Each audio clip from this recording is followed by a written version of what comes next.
We're here. We're at the final. We're at the finish line of regulating our grand piano. So this is Artisan Mentoring. We do this all week long, where we talk real world situations where you're working on pianos, and we're going through all of the steps on regulating your grand piano action. We got to break it down, what tools we're using and what we've kind of done so far. And let me kind of do a round, like just kind of a recap, kind of a roundup of what we've done so far as I can remember.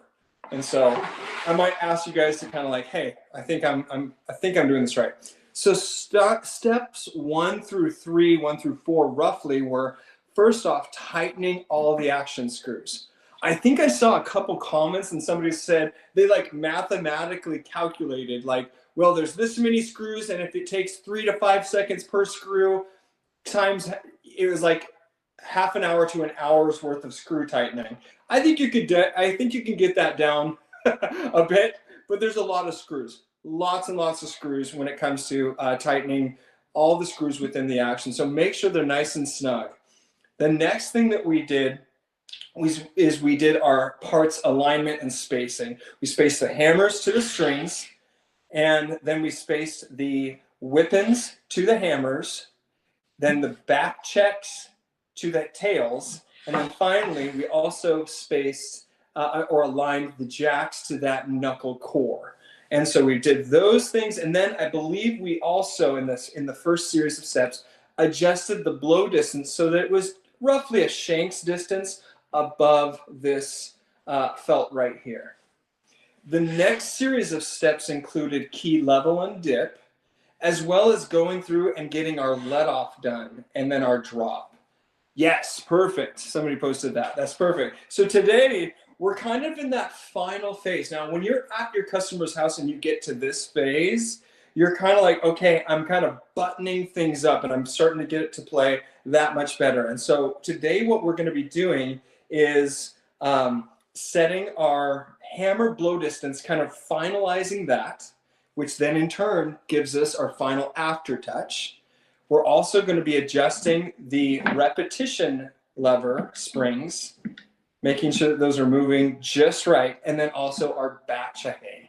And can anybody guess what we do after we've done these series of steps? You send an invoice. Send an invoice? Yeah, totally. You do that.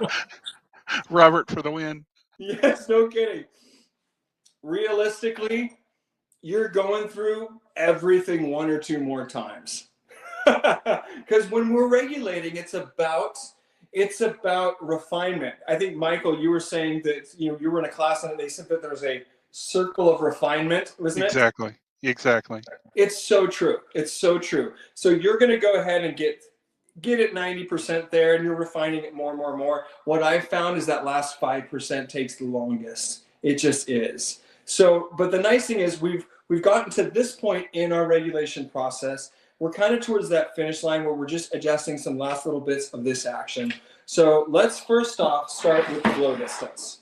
Again, by this point, we've already established a rough idea of what that blow distance is. We've kind of adjusted these hammers off the cushions here, off that hammer rest rail.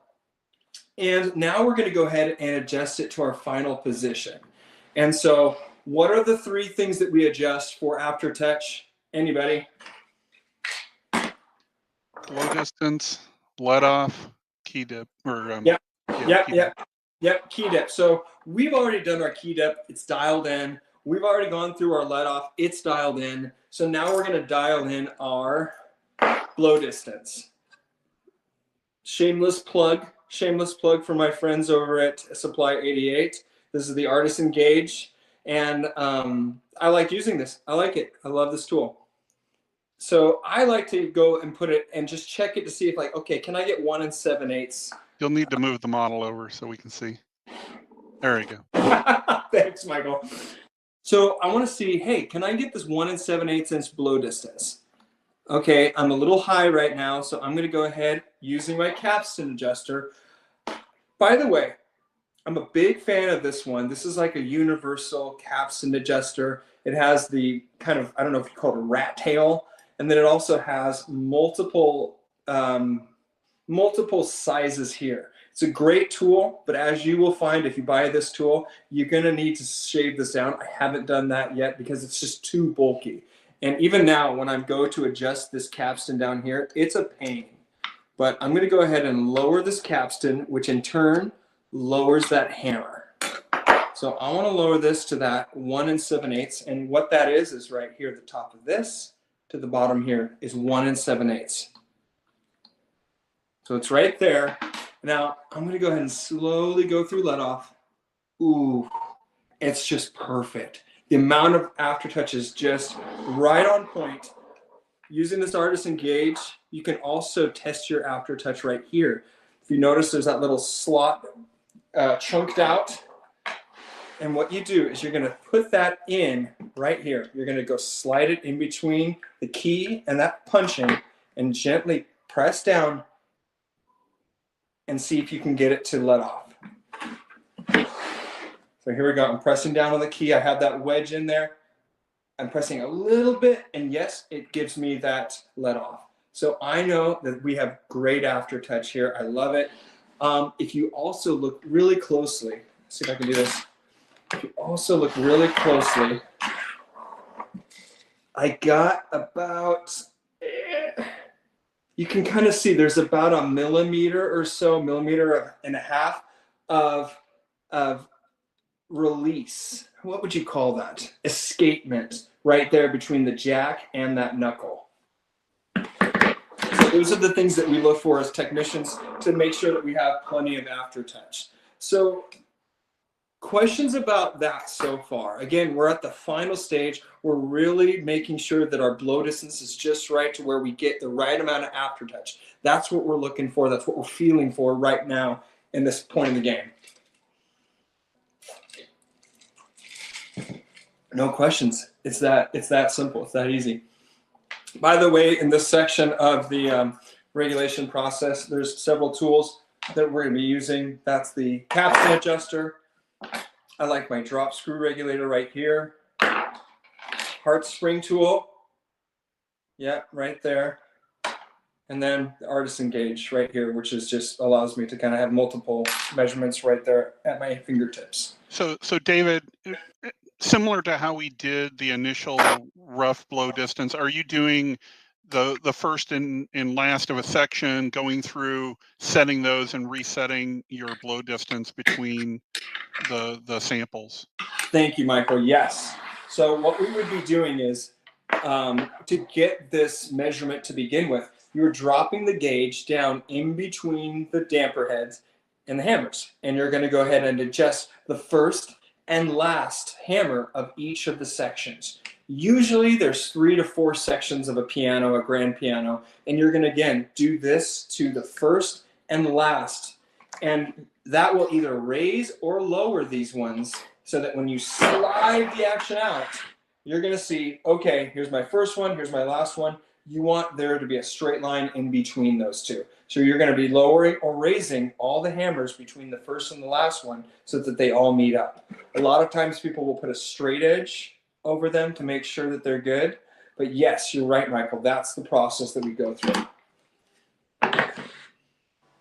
David, can I ask, have you already adjusted those hammers off the rest rail, especially if they've sunk into that? You've done that first, and then you're double checking, you're sort of checking the blow distance twice, in effect? Yeah, so my initial that I did in kind of that first steps was just to get it so that they're somewhat close. And a basic way of doing that is getting it so that it's about a shank's distance off of this rail right here. So I did that. I brought it up about a piano, hammer shank's distance above, and it turns out that that was pretty close, but now I'm going to lower them to their final position. So yeah, the thing about this is, out of the 3 adjustments you can make for aftertouch, for me, the easiest one, and I believe this to be the case, I think, it is the easiest one, is not let off, it's not dip, it's raising or lowering this hammer blow distance, shortening it or widening it so that we get the right amount of aftertouch. It's the easiest. Well, and part of the reason for setting a rough hammer line, if I remember correctly, is that let's say you have, a piano that's not letting off. And so you're having to make all of these adjustments. So you're setting a ballpark for the hammer line so that you can set let off, Yeah. kind of. Yes, exactly. Exactly. This is a lot of the pianos that you're going to come to out in the field, these hammers will be low. They will be resting on there. They'll be resting on there either because the felts on the whip and heel have been compressed, the knuckles have been compressed, either way, or the springs themselves are too loose. These usually will be lower than what they need to be. So by simply quickly putting them up a shanks distance, then that's a good start. Josiah, does that make sense? Thumbs up, thumbs down. Yes. That's a good question, though. Again, you're right. This is just a first preliminary, Robert. This is just to get me so that I can actually achieve other adjustments. And this is going to be one of that final adjustment, that hammer blow distance, that is kind of at the very tail end that we're going to adjust to get that final nice little bit of aftertouch. Drop my gauge. All right. We've set our blow distance. We like our blow distance. Now we're going to go ahead and make sure that our back checking. I like to do my back checking next. And so same with setting my blow distance, where I do like what Michael says, which is the first and last of each section. I set my let off the same way. But obviously I can't do that in the piano, so I have to go back and forth, sliding this action in and out, moving this back check to where I think it should be. Now, when you're doing this, I literally did this the other day and I kicked myself because we've talked about this.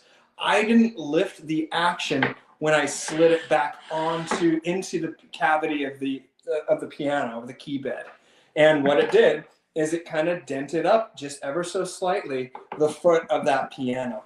So do make sure to lift ever so slightly when you're putting the action in, so that we miss these glide bolts. All these upright grand pianos will have these glide bolts, and we want to make sure that we're lifting right there. So be sure to do that.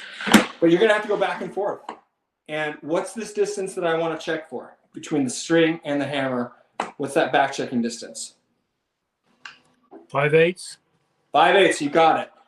Artisan gauge, 5/8 right there. Okay, boom, I like it, it's good. So then what you do, after you've set your first and last hammer in each section, and you got your back checking where it looks good, and you're gonna have to look kind of in through the strings to see where it's back checking. After you make sure that each of those sections are good, you're gonna pull the action out. I usually set it on my lap, so I'm kind of like leaning it down. And then you just are gonna go through. This is my guide note. And I'm going to go through, and you can see this one, my guide note, is lower than the other two. So I'm just going to simply push the back checks away from me so that I can slowly get these to where they're checking evenly. Again, the back checking is one of those jobs that technicians, even if they've been doing this for a while, it can take them a while to kind of just get it so that it's done and good. Okay, I'm liking that. I got some back checking, it's working. So I'm on to kind of a final few steps, and it has to do with the whip and specifically the rep springs. Now, we've used this analogy before. I didn't come up with it. I was at a convention where this technician that had been doing it for 200 years showed me this trick, and it was brilliant. He said, okay, David, when you go ahead and set your repetition lever springs, I don't think we had this tool. We must have had this tool. Joel, did you get it yet? Did you get it yet, Joel? Come on, buddy. The heart spring tool. I've got one, like a Chinese knockoff, that'll be here like Friday. Nice. I love it. So we we like, so I like using the heart spring tool. It's basically just a tool that has this little, twist in it so that I can go ahead and get to the spring right down there. So the way that this technician showed me is he said, it's like when your boss comes into the room, you don't want to jump up out of your seat too quick, like you're doing something wrong, but you don't want to go do it too slow to where you're not respecting him. So I thought that was a good analogy, because if you're going to do that, you kind of go like this. It's not like, hi, sir, or it's not like, oh gosh. I'm sorry, this is kind of weird. But I thought that was a good analogy. So when you're doing this, think of that. And so you're going to go through, okay? If my boss just came in, if Stacy just came in the room because she's my boss, just go through this. Yeah, that's pretty good. Maybe a little slow. It's probably not as respectful to Stacy as I should be. So I'll go a little faster with that one. By the way, the one that I was just showing you right here is really close. And so some of the weapons that you're going to get to work on are going to have not only, they're going to have the spring you see below, but they have this adjustment screw right there. And your your drop screwdriver is perfect for this last little bit. So I'm going to use this. I'm going to go ahead and tighten the spring ever so slightly, because I'm just getting that last little 3%. Perfect. There we go. This one's a little slow. The middle one's a little slow, so I'm going to go ahead and fix that. The way to do that is you lift the hammers up like I'm doing, and then put the tool in through here. This is difficult, y'all. You put it in through there, get that spring out of its home underneath that repetition lever, and lift that spring upwards. This is going to be hard to see. So again, we'll go with this one. Actually, I'll do the neighboring one so you all can see. You're taking your heart spring tool or other tool that can get access to that spring, and what you're doing is this. So it's a little bit too fast. Can you all see this angle okay? Can you see that? Okay. So we're going down, and I'm loosening that spring and then putting it right back in the home where it goes. I think I did it too much. Yep, sure enough, it's too slow. So I'm going to come back down through in between those weapons, and I'm going to lift that spring a little bit. And this, my friends, is just trial and error experience, and it's just going to take a while to kind of get used to doing that. I'm liking that. It's good. So you're just going to go through 1 through 88 that way. It's going to take a while. You're going to go through and make sure that all of them have a nice lift to them, and then call it good. And then you're up to the last thing. And honestly, if I had a penny for every time I come to a piano that was regulated or worked on, by technicians, we forget to do this last step. Anybody guess what that is? We get to this point in the regulation. We've dialed everything in. It's good. It's good. It's good. I just adjusted these springs, and it has to do with that. You have to go back wink the jack. Wink the jack. We forget this. We forget this last little bit, and it's simply this. You're going to go ahead and trip out the jack right here. And we want to make sure that this jack is not being bound, and it's not having, how do I say this? The jack is not being hung up on that knuckle. And the way we adjust that is right here. This whip and lever right here is we need to adjust this up or down so that it is lifting this hammer or lowering it so that it's sitting just right so that that jack can reset under the knuckle. And the way we test it is, that, by the way, this one that I'm just going to show you, there's not enough space. That needs to wink, and it's not able to do that because I'm flicking it. And you see how that hammer's moving? We don't want that. We don't want that much movement. So I'm going to simply take my drop screw regulator right here, and I'm going to raise this screw, which in turn raises this lever right here so that it's off of the jack. There we go. I can feel just a little bit of touch, a little bit of friction right there. Let me go a little bit more. And I know it's right under there. I can almost feel it just slightly touching the jack, touching that knuckle, and it's there. It's good. I like that. Going to my next one. Nope. I'm going to go ahead and again raise this screw, which then in turn is raising that lever right there. Aren't you technically lowering that side to raise the other?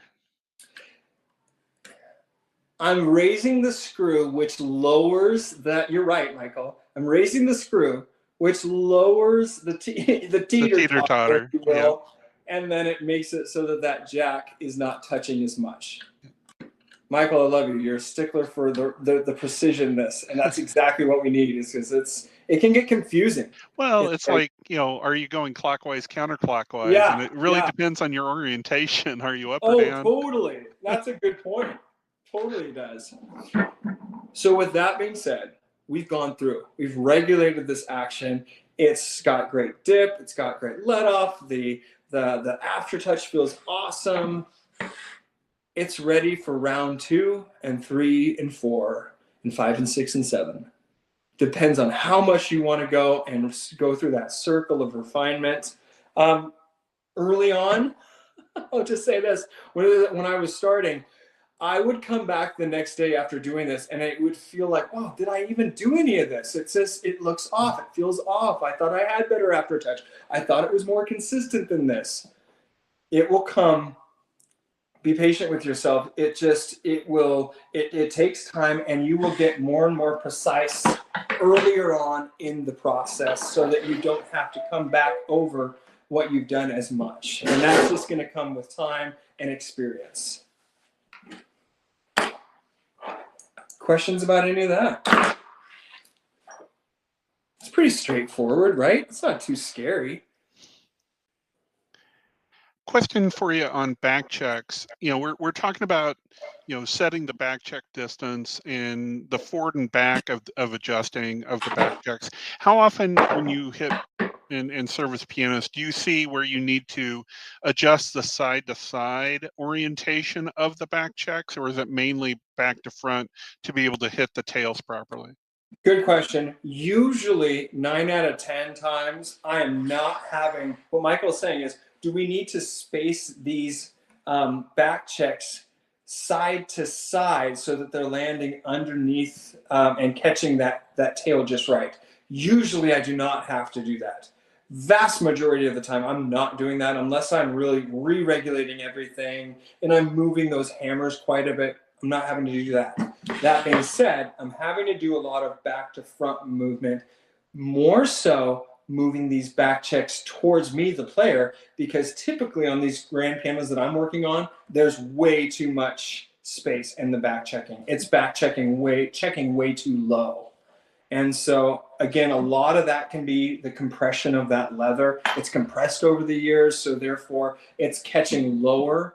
So a lot of times we'll have this going on, or it's just way at the end so that we have way too much back checking happening. So usually I'm moving them towards me, the player. When you're doing the back checking, especially when you're moving it towards you, the danger is that you move it too far towards you, so where it is back checking, but it's in a hard blow, it's gonna rub. It's gonna rub against that tail, that back check. And so be very careful about that. And so one of the things I do is if I'm like, I don't know, this might be rubbing, I'll simply pull the action out of the cavity of the piano, press one finger on the key, and one finger on the top of the hammer, and just kind of press down evenly and just kind of raise and lower it. And sure enough, I can feel it's rubbing right here, just ever so slightly.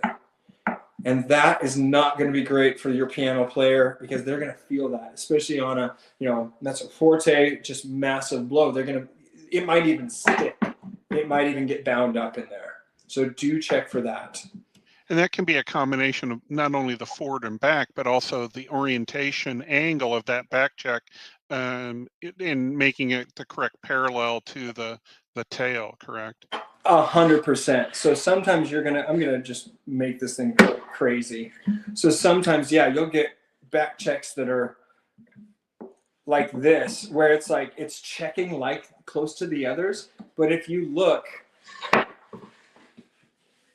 I just made this thing way different than the others. It's just way, kind of the angle's all off. It's weird. And so what you want is to make sure that you got it's backed off quite a bit right there. It's matching that angle, and then I'm going to go to a top bend up there. And then I'm slowly bending it so that it's even with the others. So yeah, check for that angle and that bend. I feel like a lot of time it's a technician issue. Like maybe a tech in the past has moved the back check just to get it to work, but they've done it incorrectly to where it's hanging up in a weird way.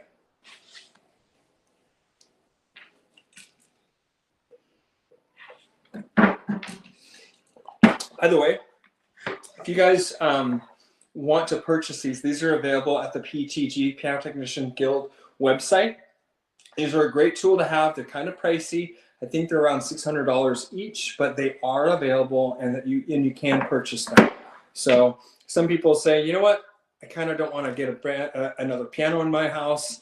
A grand piano, but I want to be able to work on an action that's not just a single action model. This is the Renner 3-note action model. I believe they still use these in the RPT exams. So these are a great purchase, especially as you're getting started, because it allows you to kind of get a real world simulation of what you need to be doing. So go to the Piano Technician Guild website and you can order one of these. I don't think you can get them direct from Chip at Renner. I think you have to go through the Guild. Quick question related to back checks. If you replace one, I've heard sometimes they have threads where they screw on and some pop off. And if you're just going to do one, how do you know? I don't want to yank one if I need to just unscrew it, or vice versa. Good question. So they will all thread here, but they are inserted in here. So the threading is to thread the head onto the stem or the wire here. There's threads on the underneath side of this head that screws down.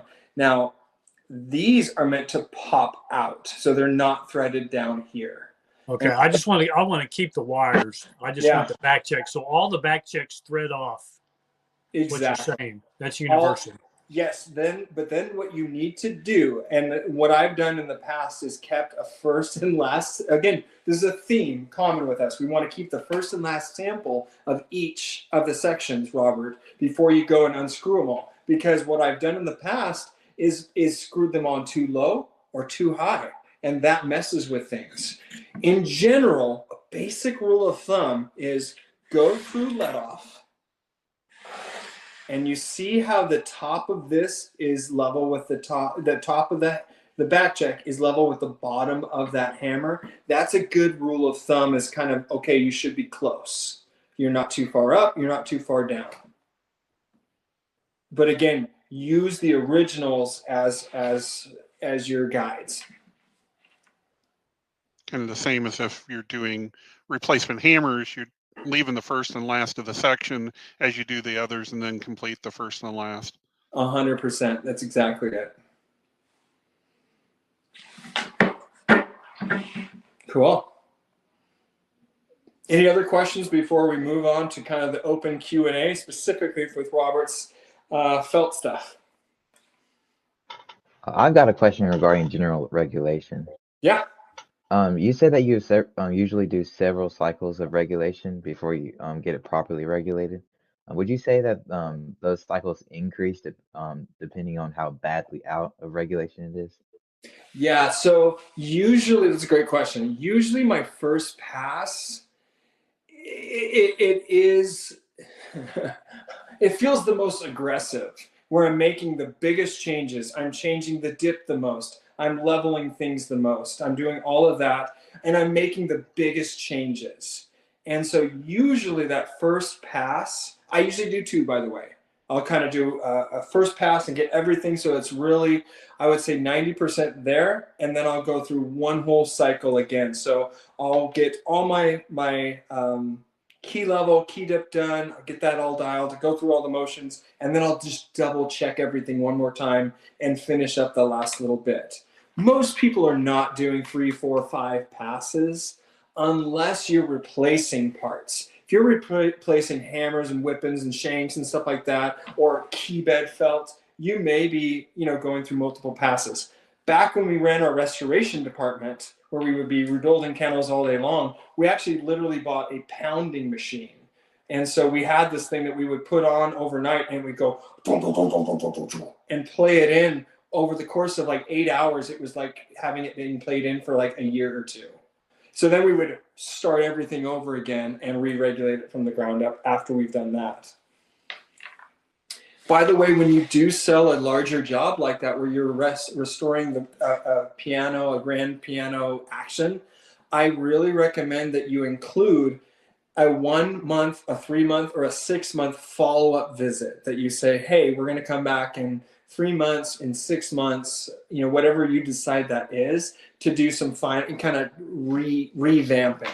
Some of the best technicians that I've followed and worked with, they do that as common practice, and they kind of just have that budgeted in. And it's really good because not only does it help the customer out, it really takes care of them, but it actually really helps PR, really. Because when you have other technicians following your rebuild work, it can get intense, and other piano technicians may not be as kind or as chill. And so if they see, wow, this back checking is off and this and that, well, maybe they didn't have that. You didn't come back and do a final kind of little adjustment after it broke in a little bit. So just, little thoughts for you to think of.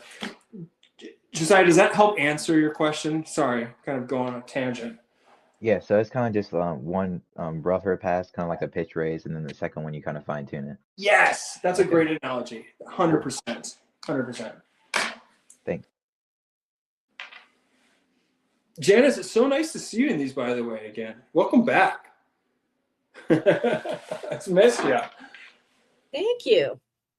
All right, so that's all we have for today's lesson in grand action steps. I think we did steps 8 through 10. Granted, there's the I think it's kind of like the Yamaha 35 or 37 steps. There's all these different steps. I'm not saying that one is better than the other. I'm saying the one that works for you and gives you the most the ability to do your work is the best. And so here's just another tool, another way of doing it. I'm all about simplicity. I love simplifying things, and because I think you can master things through the simplicity of it. And so that's why we try to do, whenever I'm teaching, whenever Stacy's teaching, wherever we're breaking things down, we're trying to break it down to its simplest form so you can master that. And so these 10 steps are there to kind of help you do that. So if you have questions, feel free to comment in the comments below. We do these all week long, so we're going to be posting, and be sure to subscribe to the YouTube channel because you're going to get some free content. So until next time, I will see you then. And everybody else, stay on.